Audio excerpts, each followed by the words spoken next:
Halo, Assalamualaikum warahmatullahi wabarakatuh. Perkenalkan, nama saya Lulus Anggun Listiani dengan NIM 220701659. Di sini saya akan menjelaskan materi penugasan psikologi gerontologi dengan tema yang saya paparkan, yaitu penyakit pada lanjut usia dan konsep aging. Baik, untuk topik yang pertama yaitu penyakit pada lanjut usia. Jadi, apa aja sih penyakit yang biasa diderita oleh lansia? Nah, ternyata penyakit pada lansia itu sangat banyak loh. Nah, yang pertama ada immobility atau kurang gerak. Nah, kurang gerak ini adalah keadaan tidak bergerak atau sering berbaring selama 3 hari atau lebih. Nah, penyebab utamanya adalah adanya rasa nyeri, lemah, kekakuan otot, ketidakseimbangan, masalah psikologi, depresi, bahkan sampai demensia. Terus komplikasi yang timbul juga adalah luka di bagian yang mengalami penekanan. Jadi kayak lansia itu tuh kan berbaring terus gitu ya. Jadi tuh akan timbul lecet, bahkan infeksi gitu. Infeksinya bahkan sampai infeksi saluran kemih, konstipasi, dan lain sebagainya. Nah, kemudian ada instability atau jatuh. Jadi penyebab jatuh itu misalnya kayak kecelakaan seperti terpeleset, kehilangan kesadaran mendadak, vertigo, hipotensi, atau proses penyakit dan lain sebagainya. Nah, tapi jatuh ini juga kayak dipengaruhi oleh faktor intrinsik maupun ekstrinsik gitu ya. Jadi kayak intrinsiknya contoh kayak kekakuan sendi, kelemahan otot, terus gangguan pendengaran, penglihatan, dan lain sebagainya. Sementara faktor ekstrinsiknya yaitu kayak misal alas kakinya itu tidak sesuai atau lantai licin, jalan tidak rata, penerangan kurang, dan lain sebagainya. Kemudian juga ada beser BAB atau dan juga beser BAK.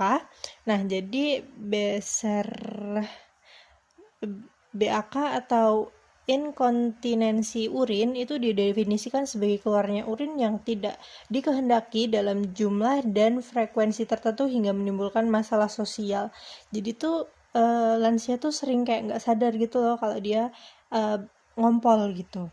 Nah, kemudian juga ada inkontinensi Shia Alfi atau beser BAB gitu ya. Jadi sebuah perjalanan atau proses atau ketidakmampuan untuk mengendalikan pembuangan feses melalui anus tuh biasanya penyebabnya cedera panggul, operasi anus, dan lain sebagainya. Jadi kayak lansia itu kadang nggak sadar kalau dia tuh BAB gitu. Kemudian juga ada gangguan intelektual seperti demensia dan delirium. Nah, demensia sendiri itu mencakup berkurangnya kemampuan untuk mengenal, berpikir, menyimpan, atau mengingat pengalaman yang lalu, dan juga kehilangan pola sentuh gitu. Pasien menjadi perasa dan terganggu aktivitasnya. Dan sementara kayak delirium itu ditandai itu adalah sindrom mental organik yang ditandai dengan gangguan kesadaran dan atensi serta perubahan kognitif atau gangguan persepsi yang timbul dalam jangka pendek gitu. Jadi kayak gejalanya tuh komunikasinya jadi tidak relevan, pasien suka mengomel, ide pembicaranya tuh dia kayak melompat-lompat gitu, tidak teratur. Kemudian juga mengalami gangguan siklus tidur. Kemudian juga ada infeksi juga yang sudah sempat disinggung di atas. Kemudian juga ada gangguan pendengaran, penglihatan, dan penciuman gitu. Kayak istilahnya lansia itu bahasa Jawanya kayak budek gitu ya. Sama penglihatannya juga buram gitu. Nah, kadang-kadang juga lansia juga bisa terkena katarak gitu. Kemudian lansia juga bisa mengalami depresi gitu karena lansia itu kayak dia bisa setelah kehilangan seseorang yang disayangi gitu, kayak pasangan hidup, anak, bahkan binatang peliharaan yang dia sayangi gitu. Jadi dia lansia tersebut mengalami depresi. Kemudian ada malnutrisi, itu biasanya kayak dipengaruhi oleh faktor biologis, psikologis, dan sosial. Nah, faktor fisiologisnya itu kayak Jadi biasanya dia ngerasanya enak, tapi karena lama-kelamaan indera perasanya berkurang ya, jadi kayak nggak nafsu makan gitu. Sementara psikologisnya yaitu depresi dan demensia, sementara faktor sosialnya itu kayak hidup dan makan sendiri gitu loh, jadi berpengaruh dengan pada nafsu makan dan asupan makanannya. Kemudian ada tidak punya penghasilan, terus penyakit karena pemakaian obat-obatan, terus juga insomnia atau sulit tidur, dan penurunan sistem kekebalan tubuh, dan yang terakhir ada kesulitan buang air besar. Nah, kemudian bergeser kepada topik yang kedua gitu, kayak bagaimana sih konsep aging atau penuaan gitu ya pada lansia. Nah, yang pertama dikutip dari Depkes RI tahun 2015 bahwa konsep aging adalah suatu proses yang terjadi terus-menerus dan berkesinambungan. Selanjutnya akan menyebabkan perubahan anatomis, fisiologis, dan biokimia pada tubuh hingga akan mempengaruhi fungsi dan kemampuan tubuh secara menyeluruh. Kemudian pengertian kedua dari Nugroho dan Abisukmo 2013 itu proses penuaan adalah peristiwa yang normal dan alamiah yang dialami oleh setiap individu. Jadi perubahan terjadi dari berbagai aspek fisik, mental, dan sosialnya. Kemudian sedangkan menurut Konstantinendes tahun 1994 dalam Maryam, itu penuaan adalah suatu proses menghilangnya secara perlahan-lahan kemampuan jaringan untuk memperbaiki diri dan mempertahankan fungsi normalnya hingga tidak dapat bertahan terhadap infeksi serta memperbaiki kerusakan sel. Nah, kemudian nih, di sini juga ada beberapa teori aging proses ya. Yang pertama tuh ada teori biologis. Nah, teori biologis ini juga dibagi menjadi beberapa teori. Nah, yang pertama ada teori genetik. Nah, teori genetik ini menyatakan bahwa proses penuaan sudah diatur oleh gen dalam tubuh kita. Ini artinya tuh tubuh kita telah diprogram untuk menua seiring berjalannya waktu. Nah, teori biologi ini tuh kayak melihat penuaan sebagai jam biologis gitu yang telah diprogram dalam tubuh kita gitu. Jadi mirip kayak teori genetik ya, bahwa tubuh kita itu memang sudah diprogram untuk menua seiring berjalannya waktu gitu.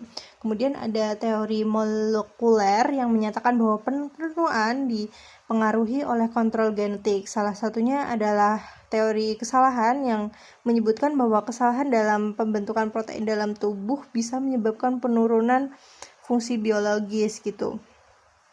Nah, terus teori seluler juga menyatakan bahwa penuaan disebabkan oleh kerusakan pada sel yang mengakibatkan penurunan fungsi tubuh gitu. Jadi mungkin mirip dengan teori kesalahan gitu ya. Kemudian yang terakhir itu ada teori imunologi gitu, yang menyatakan bahwa sistem kekebalan tubuh itu mengalami perubahan seiring bertambahnya usia dan yang dapat menyebabkan penyakit autoimun atau alergi gitu. Jadi teori biologis ini secara singkatnya itu ya menganggap bahwa proses aging itu normal gitu, karena memang manusia seiring berjalannya waktu akan menua begitu. Kemudian yang kedua ada teori psikososial. Jadi teori psikososial ini beranggapan bahwa pada saat kita menjadi lebih tua, pikiran dan perasaan kita ini bisa berubah secara perlahan-lahan. Selain itu, perubahan dalam tubuh juga dapat mempengaruhi kemampuan kita untuk berpikir dan mengingat, serta membuat kita sulit memahami hal-hal baru dan berinteraksi dengan orang lain gitu. Nah, di sini ada beberapa perubahan hidup ya yang sering dialami oleh lansia atau orang tua gitu. Antara lain ya, yang pertama merasa kesepian, yang kedua merasa tidak berguna lagi, kemudian yang ketiga ada sulit beradaptasi dengan perubahan, terus mengurangi aktivitas, kemudian yang terakhir yaitu kehilangan pasangan hidup. Nah, kemudian yang ketiga ada teori sosial. Teori sosial sendiri ini mempunyai beberapa teori ya. Yang pertama ada teori interaksi sosial. Jadi kayak di teori ini dengan bertambahnya usia kan banyak yang menderita karena jumlah kegiatan sosial yang dilakukan tuh semakin berkurang gitu ya. Nah, menurut Harlock kondisi seperti ini tuh biasanya disebut sebagai lepas dari kegiatan kemasyarakatan. Jadi kayak di teori ini ditekankan bahwa biasanya lansia itu sudah mempersiapkan diri sejak dini hingga perubahan yang terjadi itu tidak menimbulkan stres gitu. Jadi mereka sudah mengantisipasinya gitu, kayak punya dana pensiunan untuk hari tua gitu. Kemudian yang kedua ada teori menarik diri. Jadi teori ini tuh menyatakan bahwa masyarakat dan individu selalu berusaha untuk mempertahankan diri mereka dengan keseimbangan dan berusaha untuk menghindari gangguan gitu. Nah, menurut teori ini seorang lansia akan dinyatakan mengalami proses penuaan yang berhasil apabila ia menarik diri dari kegiatan terdahulu dan dapat memusatkan diri pada persoalan pribadi serta mempersiapkan diri dalam menghadapi kematian gitu. Kemudian yang ketiga ada teori aktivitas. Jadi dalam teori ini tuh menyatakan bahwa menua bukan berarti tidak berdaya gitu. Namun seorang lansia dapat merasakan kepuasan dalam melakukan aktivitas gitu. Karena lansia menganggap bahwa proses penuaan adalah suatu perjuangan untuk tetap muda dan berusaha mempertahankan perilaku mereka semasa muda gitu. Jadi di teori ini tuh lansia akan tetap berinteraksi dengan masyarakat begitu. Kemudian yang keempat ada teori kesinambungan. Jadi kayak di teori ini tuh menyatakan bahwa perubahan yang terjadi pada seorang lansia itu sangat dipengaruhi oleh tipe personalitas yang dia miliki gitu. Kayak dilihat dari gaya hidup, perilaku, dan harapan seseorang itu, misal dia hidupnya lurus gitu, maka tuanya juga akan baik gitu. Kemudian ada teori perkembangan. Nah, pada teori ini menekankan bahwa penting seorang lansia untuk mengetahui apa yang telah dialami dirinya atau seorang lansia pada saat muda sampai dewasa gitu. Jadi kayak di teori ini juga lansia memiliki 7 tugas yang harus dilaksanakan dalam kehidupannya, yaitu antara lain menyesuaikan terhadap penurunan kemampuan fisik dan psikis, penyesuaian terhadap pensiun dan penurunan pendapatan, terus menemukan makna kehidupan, mempertahankan pengaturan hidup yang memuaskan, menentukan kepuasan hidup dalam berkeluarga, kemudian menyesuaikan diri dengan kenyataan akan meninggal dunia, kemudian yang terakhir yaitu menerima dirinya sebagai seorang lansia begitu. Nah, kemudian yang terakhir ada teori spiritual. Jadi di teori ini tuh kayak membantu lansia gitu untuk mempersiapkan diri terhadap kematian yang akan dialami dengan mendekatkan diri kepada Tuhan. Nah, kemudian juga ada perubahan yang terjadi pada lansia nih. Yang pertama ada sistem kulit, sistem muskuloskeletal, kemudian sistem respirasi, sistem kardiovaskular, sistem hematopoietik, kemudian limfatik juga, dan sistem pencernaan, sistem kemih, sistem syaraf, sistem sensoris, sistem endokrin, dan sistem reproduksinya itu akan menurun gitu. Singkatnya begitu. Apa yang terjadi atau perubahan yang terjadi pada lansia. Nah, sekian pemaparan topik yang dapat saya sampaikan. Bila ada kekurangan dan kesalahan, saya mohon maaf. Wassalamualaikum warahmatullahi wabarakatuh. Terima kasih.